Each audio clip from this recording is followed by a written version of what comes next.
dinâmico, aberto e imaginativo. Uma entrevista com Antônio Nóvoa. Diversos autores. Antônio Nóvoa, pesquisador português, é muito conhecido e lido no Brasil, e é referência obrigatória no estudo da formação de professores e da profissão docente. Nóvoa tem sido convidado a vir ao Brasil muitas vezes e seu trabalho é muito utilizado, tanto na academia quanto nas escolas de nosso país. Na entrevista que ora oferecemos aos nossos leitores, pedimos ao autor que focasse sua atenção na investigação sobre o campo da educação, tema dessa sessão temática.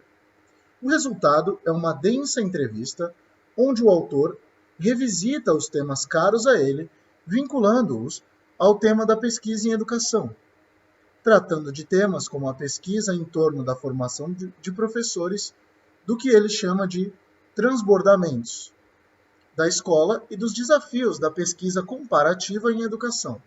Nóvoa oferece uma avaliação do atual estado da pesquisa educacional. Antônio Nóvoa é reitor da Universidade de Lisboa, doutor em Ciências da Educação e doutor em História. Consultor do Presidente da República para a Educação, foi presidente da Associação Internacional de História da Educação, professor catedrático da Universidade de Lisboa, lecionou também em importantes universidades.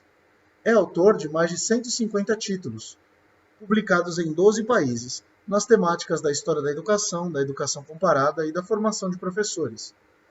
Nesta entrevista, Nóvoa atendeu à solicitação de Educação e Realidade e respondeu por escrito as perguntas elaboradas pela editora da revista. Optamos por manter a grafia do português de Portugal nas respostas do entrevistado. Educação e Realidade. Dada a área a qual você dedicou grande parte do seu trabalho, os professores e sua atuação, o que lhe parece particular na pesquisa sobre formação de professores e trabalho docente? Antônio Nóvoa. Assistimos, nos últimos anos, a um regresso dos professores à ribalta educativa, depois de quase 40 anos de relativa invisibilidade. Sua importância nunca esteve em causa, mas os olhares viraram-se para outros problemas. Nos anos 70, foi o tempo da racionalização do ensino, da pedagogia por objetivos, do esforço para prever, planificar, controlar. Depois, nos anos 80, vieram as grandes reformas educativas, centradas na estrutura dos sistemas escolares e, muito particularmente, na engenharia do currículo. Nos anos 90, dedicou-se uma atenção especial às organizações escolares, ao seu funcionamento, administração e gestão. Recentemente, as tecnologias digitais, nas suas diversas formas, têm merecido a atenção de todos. Agora, parece voltar o reconhecimento unânime de que, apesar da importância de todas estas dimensões, o papel do professor é fundamental. E por isso, a pesquisa tende a valorizar de novo as questões relacionadas com a profissão, o trabalho docente e a ação dos professores. No campo da formação de professores, julgo que há um acordo genérico quanto aos grandes princípios e até quanto às medidas que são necessárias para assegurar a aprendizagem docente e o desenvolvimento profissional dos professores, articulação da formação inicial, indução e formação em serviço, numa perspectiva de aprendizagem ao longo da vida. Atenção aos primeiros anos de exercícios profissional e à inserção dos jovens professores nas escolas, valorização do professor reflexivo e de uma formação de professores baseada na investigação, importância das culturas colaborativas, do trabalho em equipe, do acompanhamento, da supervisão e da avaliação dos professores, etc. Este consenso discursivo, bastante redundante e palavroso, para o qual todos contribuímos, foi se tornando dominante. Não estamos apenas a falar de palavras, mas também das práticas e das políticas que elas transportam e sugerem. 3 grandes grupos contribuíram para produzir e vulgarizar este discurso. O primeiro grupo inclui investigadores da área da formação de professores, das ciências da educação e das didáticas, redes institucionais e grupos de trabalhos diversos. O segundo grupo é composto pelos especialistas que atuam como consultores ou que fazem parte das grandes organizações internacionais. Finalmente, o terceiro grupo é constituído pela chamada indústria do ensino, livros, materiais, tecnologias e etc., que teve um desenvolvimento sem precedentes nos últimos anos. Estes grupos fizeram um trabalho muito importante, mas, e este é o paradoxo que importa assinalar, acabaram por contribuir para uma certa desvalorização ou marginalização dos próprios professores. Dito de outro modo, acabaram por ocupar um espaço de trabalho e de reflexão que deveria ser ocupado pelos próprios professores. Nestas três esferas de ação, produziu-se uma inflação discursiva sobre os professores, mas os professores não foram os autores desses discursos, e, num certo sentido, viram o seu território profissional e simbólico ocupado por outros grupos. Devemos ter consciência deste problema se queremos compreender as razões que têm dificultado a concretização na prática de ideias e discursos que parecem tão óbvios e consensuais. O excesso dos discursos esconde, frequentemente, uma grande pobreza das práticas. Temos um discurso coerente, em muitos aspectos consensual, mas raramente temos conseguido fazer aquilo que dizemos que é preciso fazer. Defendo, por isso, a necessidade de construir políticas que reforcem os professores, os seus saberes e os seus campos de atuação, que valorizem as culturas docentes e que não transformem os professores numa profissão dominada pelos universitários, pelos peritos ou pela indústria do ensino. Educação em realidade. Seu trabalho sobre a profissão docente é muito conhecido e utilizado no Brasil, como você sabe.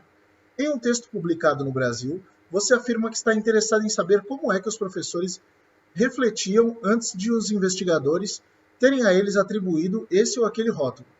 Qual a sua avaliação sobre essa relação entre os professores das universidades e os das escolas? Qual o lugar da pesquisa na formação universitária dos professores e como uma discussão sobre concepções de pesquisa educacional poderia impactar a relação descrita acima? Momentos em que parece que todos dizemos o mesmo, como se as palavras ganhassem vida própria e se desligassem da realidade das coisas. O campo da formação de professores está particularmente exposto a esse efeito discursivo, que é também um efeito de moda. E a moda é, como todos sabemos, a pior maneira de enfrentar os debates educativos. É difícil não sermos contaminados por esse discurso gasoso que ocupa todo o espaço e que dificulta a emergência de modos alternativos de pensar e de agir. O que será necessário fazer para dar coerência aos nossos propósitos, materializando na prática o consenso que se vem elaborando em torno da aprendizagem docente e do desenvolvimento profissional? Talvez seja possível assinalar três medidas que estão longe de esgotar as respostas possíveis, mas que podem ajudar a superar alguns dos dilemas atuais. Primeiro, é preciso passar a formação de professores para dentro da profissão. A frase soa de modo estranho. Ao recorrer a esta expressão, quero sublinhar a necessidade de os professores terem um lugar predominante na formação de seus colegas. O exemplo dos médicos e dos hospitais escolares e o modo como sua preparação está concebida nas fases de formação inicial, de indução e de formação em serviço, talvez nos possam servir de inspiração.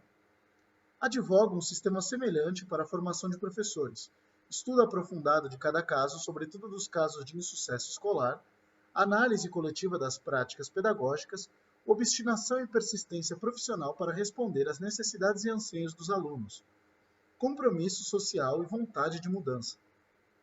Segundo, é preciso promover novos modos de organização da profissão. Grande parte dos discursos torna-se irrealizável se a profissão continuar marcada por fortes tradições individualistas ou por rígidas regulações externas, designadamente burocráticas, que se têm acentuado nos últimos anos.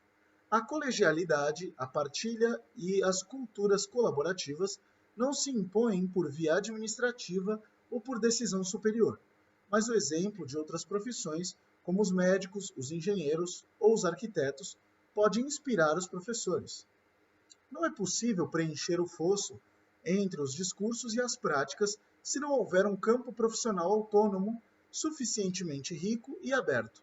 E nada será conseguido se não se alterarem as condições existentes nas escolas e as políticas públicas em relação aos professores.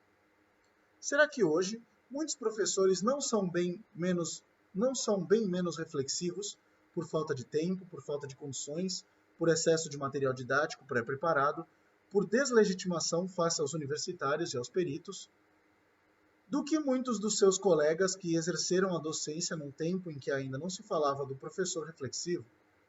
Numa palavra, não vale a pena repetir intenções que não tenham uma tradução concreta em compromissos profissionais, sociais e políticos. Terceiro, é preciso reforçar a dimensão pessoal e a presença pública dos professores.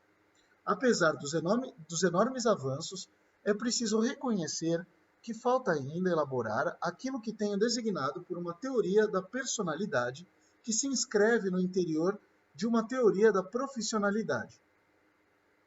Trata-se de construir um conhecimento pessoal, um autoconhecimento, no interior do conhecimento profissional. E de captar o sentido de uma profissão que não cabe apenas numa matriz técnica ou científica. Toca-se aqui em qualquer coisa de indefinível, mas que está no cerne da identidade profissional docente. É necessário recusar o consumismo de cursos, seminários e ações que caracteriza o atual mercado da formação, sempre alimentado por um sentimento de desatualização dos professores. A única saída possível é o investimento na construção de redes de trabalho coletivo que sejam o suporte de práticas de formação baseadas na partilha e no diálogo profissional. Os lugares da formação podem e devem reforçar a presença pública dos professores. Hoje, impõe-se uma abertura de professores para o exterior. Comunicar com a sociedade é também responder perante a sociedade. Possivelmente a profissão tornar-se-á mais vulnerável, mas esta é a condição necessária para a afirmação do seu prestígio e do seu estatuto social. Nas sociedades contemporâneas, a força de uma profissão define-se, em grande parte, pela sua capacidade de comunicação com o público. Educação e realidade. Você tem dito que não se pode ensinar tudo. De que modo a pesquisa em educação tem contribuído ou pode contribuir para a reflexão do que pode ou deve ser ensinado? Antônio Nova. Resumindo de maneira excessivamente simples a história do último século, podemos dizer que a escola se foi desenvolvendo por acumulação de missões e de conteúdos, numa espécie de constante transbordamento, que a levou a assumir uma infinidade de tarefas. Hoje, há muitos cenários para o futuro da escola, desde a sua privatização até a sua substituição pelo admirável mundo das tecnologias. No seio dos educadores, há, muitas vezes, uma dimensão entre aqueles que defendem um reposicionamento da escola no centro da coletividade e aqueles que, como eu, defendem uma escola como organização centrada na aprendizagem. A escola no centro da coletividade remete para uma instituição fortemente empenhada em causas sociais, assumindo um papel de reparadora da sociedade. Remete para uma escola de acolhimento dos alunos e até de apoio comunitário às famílias e aos grupos mais desfavorecidos. Remete para uma escola transbordante, uma escola utópica que procura compensar as deficiências da sociedade, chamando a si todas as missões possíveis e imagináveis. Num certo sentido, todos nós reconheceremos nesta escola que consagra muitas das nossas crenças e convicções. Mas, como é evidente, esta opção estabelece prioridades. Não é possível fazer tudo e a tudo dedicar a mesma atenção, centrando-se nas dimensões sociais. Esta escola acaba por conceder uma menor atenção às aprendizagens. Primeiro estão os alunos, as suas necessidades e o seu desenvolvimento. Depois vem o trabalho escolar propriamente dito. Estou a desenhar uma caricatura extremando intencionalmente posições para deixar mais nítido o meu argumento. Centrada na aprendizagem, sugere uma valorização da arte, da ciência e da cultura, enquanto elementos centrais de uma sociedade do conhecimento. Estas perspectivas sustentam-se em 3 argumentos principais. Primeiro, nas sociedades do conhecimento, mais ainda do que nas sociedades industriais.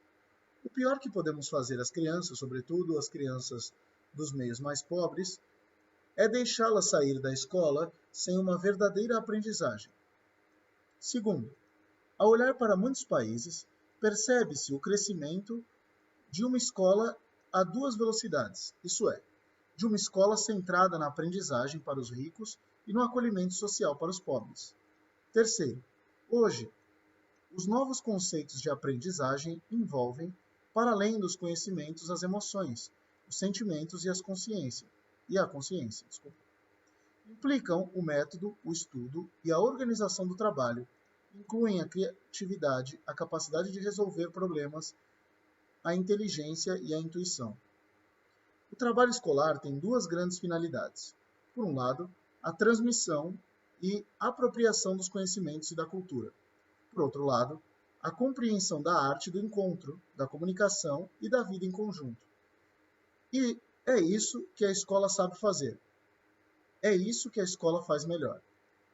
É nisto que ela deve concentrar as suas prioridades, sabendo que nada nos torna mais livres do que dominar a ciência e a cultura, sabendo que não há diálogo nem compreensão do outro sem o treino da leitura, da escrita, da comunicação, sabendo que a cidadania se conquista, desde logo, na aquisição dos instrumentos de conhecimento e de cultura que nos permitam exercê-la. Mas, para que a escola se recentre nas suas missões, é indispensável que a sociedade assuma uma maior responsabilidade na educação das crianças. É o que tenho vindo a designar pelo reforço do espaço público da educação, um espaço onde são tomadas decisões coletivas e assumidas responsabilidades individuais e institucionais. A pedagogia foi inventada num tempo em que a maioria das pessoas vivia no campo e os professores estavam muitas vezes sozinhos em meio a poucos escolarizados. Hoje, a grande maioria das crianças vive nas cidades, onde existem inúmeras instituições que não podem deixar de assumir as suas responsabilidades próprias. O mais fácil é enviar tudo para dentro das escolas, mas o resultado será sempre uma escola confusa e desgovernada. Educação e realidade. Qual é, na sua opinião, o principal problema da pedagogia? Antônio Novo. Olhemos então de frente, procurando compreender o problema principal da pedagogia, conseguir ensinar aqueles que não querem aprender. Dito de outro modo, ensinar os que querem aprender nunca foi um problema. Ensinar os que não querem aprender, isso sim, é a missão mais nobre da pedagogia. Hoje, todos os alunos estão na escola, mas nem todos têm acesso ao conhecimento. Há muitos alunos que não querem aprender, que não têm qualquer projeto escolar, e a escola encontra-se totalmente perdida perante esta realidade. Não sabemos o que fazer com esta massa de alunos que não nos respeitam, para os quais a escola não tem qualquer sentido. Estamos perdidos. Dantes só ia à escola quem já compreendia a necessidade da escola. Agora, todos estão na escola, mas a escola só tem sentido para alguns. Bernard Charlot utiliza mesmo palavras mais fortes. Há alunos que estão administrativamente inscritos na escola, que a frequentam do ponto de vista físico, mas que nunca nela verdadeiramente entraram. É este o problema maior da pedagogia. Como lidar então com estas crianças? O meu argumento é que só a pedagogia, uma pedagogia conduzida pelos professores, conseguirá reintroduzir sentido na escola e nas aprendizagens. Uma pedagogia que tome o trabalho docente como a sua referência primeira e que a partir dele procure responder a pergunta mais importante. O que fazer com as crianças que não querem aprender e para as quais a escola não tem qualquer sentido? Há um apontamento luminoso de Alain. Não gosto muito que se diga que é preciso agradar as crianças e que este é o meio verdadeiro de as instruir. Tem uma regra, que serve aliás para muitos ofícios. O ofício do ator é agradar, sim, mas há agradar e agradar. E o difícil é conduzir os homens a agradarem-se no fim com aquilo que, no princípio, não lhe agradava nada. Ou dito de um modo ainda mais notável, não há experiência que eduque melhor um homem do que a descoberta de um prazer superior, que ele teria ignorado se não tivesse dado-se ao esforço de conhecer. É preciso inscrever a pedagogia na cultura. A pedagogia constitui a nossa oportunidade de melhorar os estudos e de concretizar a democratização, de impor o princípio de educabilidade de todos. Para isso, não basta o conhecimento que o mestre possui, é necessário que esse conhecimento seja apropriado pelos alunos. Educação e realidade. Você utiliza em suas pesquisas a perspectiva de comparação entre países. Quais fatores podem ser apontados como positivos no uso da educação comparada como perspectiva metodológica na pesquisa em educação? Quais os limites do jogo de comparação na pesquisa em educação? Antônio Nóvoa, após várias décadas de ostracismo, o comparatismo tem vindo a regressar ao campo educativo. Historiadores, sociólogos, pedagogos e economistas dedicam-se ao jogo da comparação, participando em observatórios e grupos internacionais de pesquisa. Do mesmo modo, uma série de instâncias supranacionais reconhecem a importância de criar instrumentos e produzem rankings e hierarquias internacionais. A nova popularidade da educação comparada tem perigos evidentes, designadamente a tirania cega das classificações internacionais e das falsas evidências que elas arrastam. O modo como os dados internacionais estão a ser integrados nos discursos políticos não pode deixar de nos causar sérias apreensões.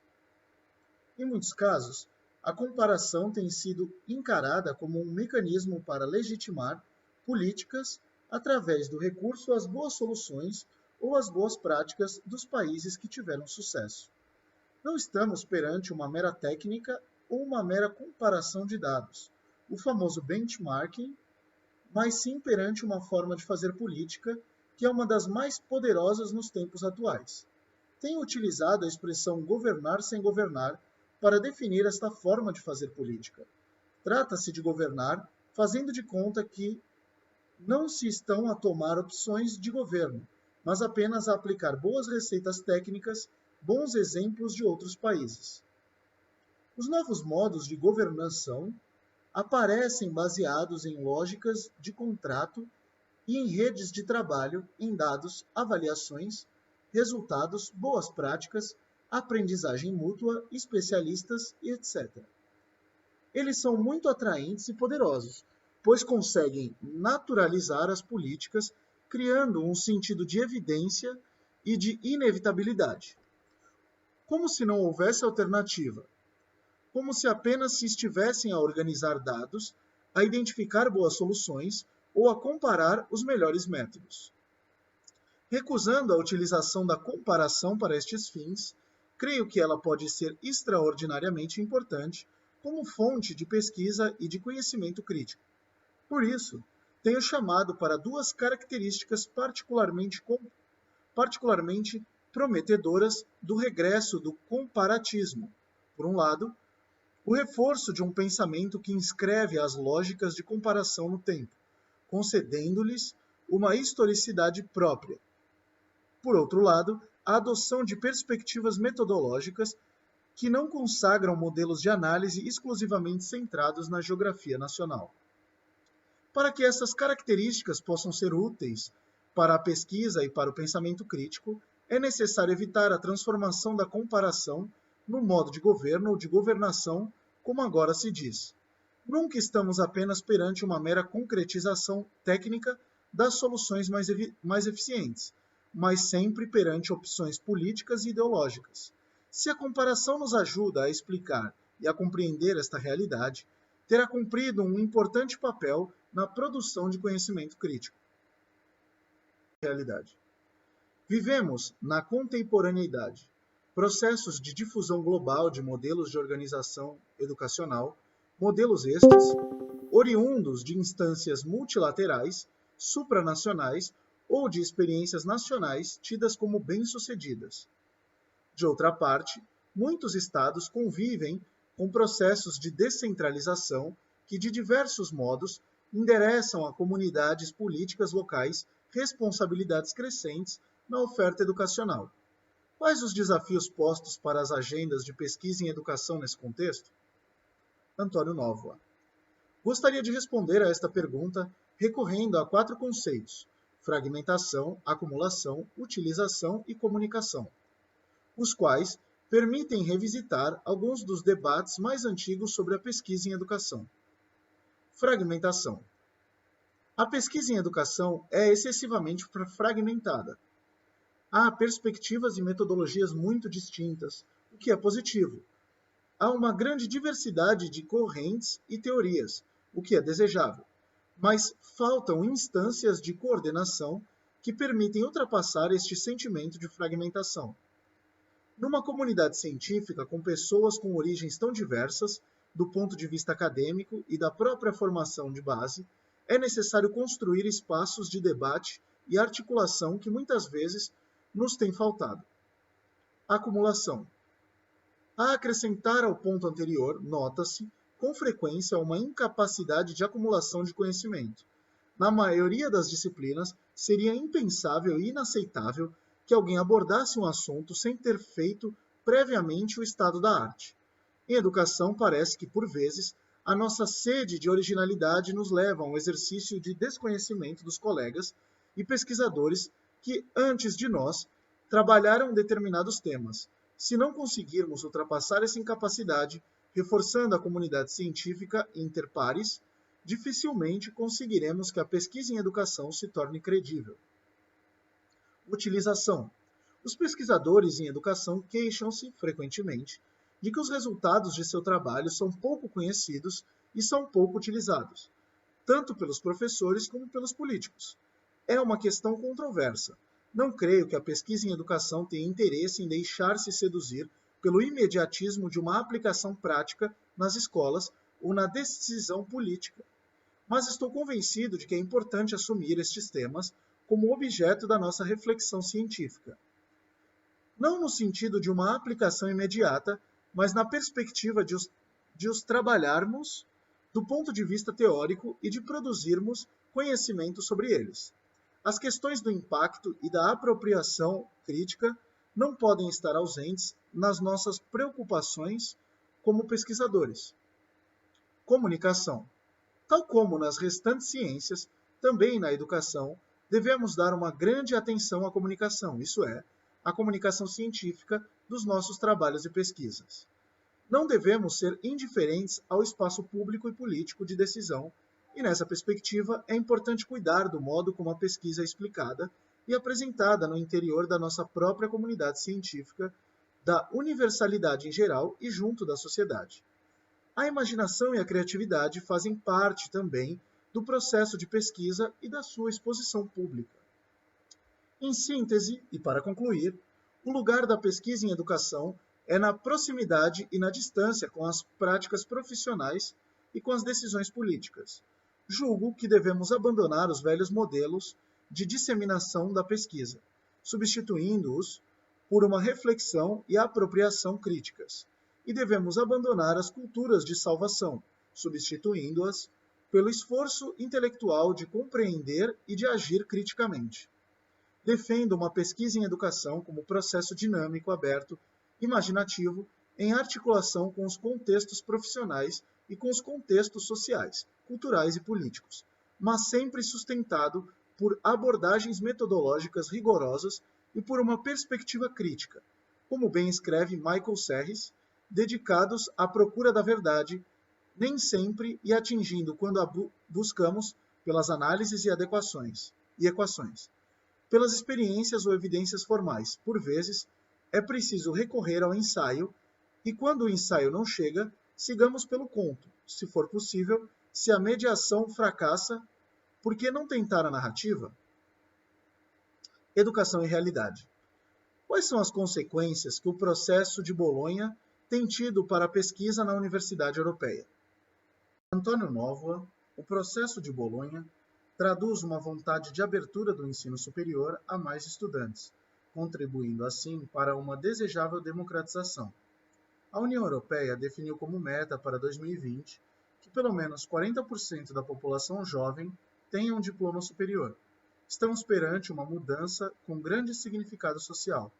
A mobilidade de estudantes e professores é outra vantagem de Bolonha, favorecendo assim um melhor conhecimento dos países e das culturas, o diálogo e a experiência do mundo, que são parte fundamental da formação de um universitário. O aspecto mais negativo é a visão economicista de todo o programa de Bolonha, com a redução dos cursos de graduação a 3 anos. Corre-se assim o risco de massificar o ensino superior à custa da qualidade da formação. O argumento da aprendizagem ao longo da vida, isso é, a ideia de que o estudante voltará à universidade mais tarde para novas formações, não é o suficiente para eliminar o perigo de uma desvalorização dos diplomas. O pior que se pode fazer a um estudante, sobretudo oriundo de um meio pobre, é acenar-lhe com a miragem de um diploma que, uma vez obtido, de pouco ou nada serve. Se a universidade não for um lugar de mobilidade social, perde muito da sua razão de ser.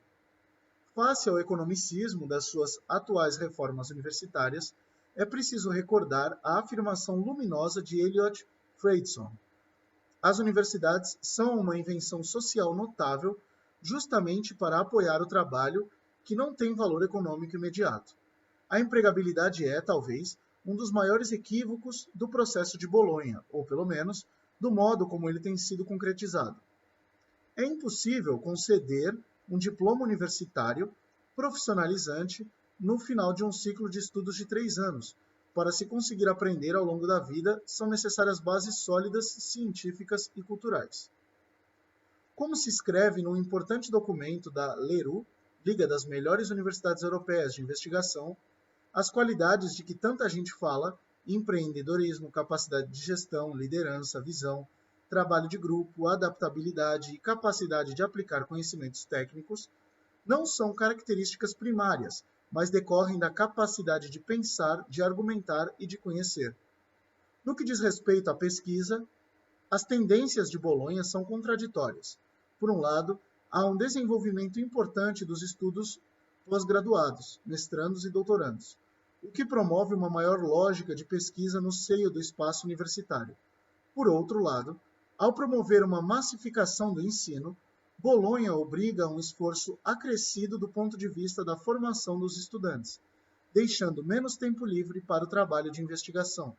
Por isso, alguns centros de pesquisa de excelência manifestam tendências de separação das universidades, o que seria gravíssimo. Só o futuro dirá o que vai acontecer. Educação e realidade. Você é reitor da Universidade de Lisboa. 2 questões a respeito.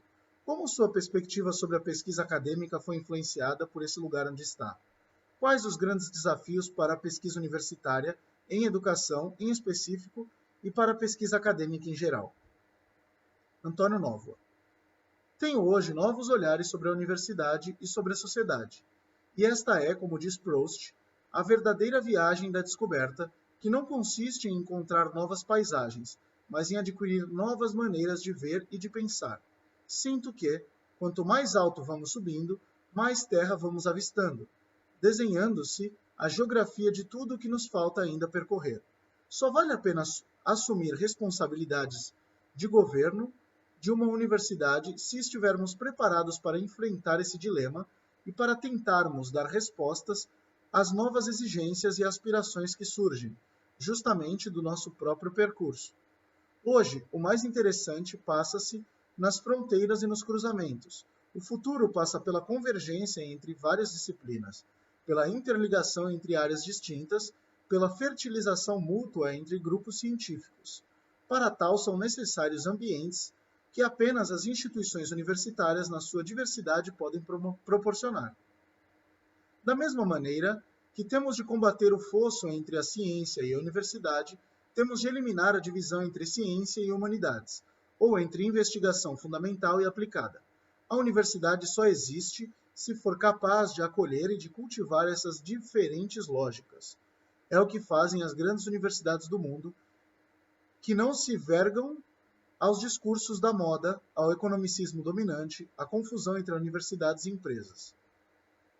A partir de outra perspectiva é que nos tem ensinado George Steiner, em particular quando denuncia o buraco negro que se está a criar no centro da estrutura acadêmica europeia. A ciência sem as artes, sem as humanidades, não é nada, é cega, é inútil. transforma as sociedades do conhecimento em sociedades da ignorância.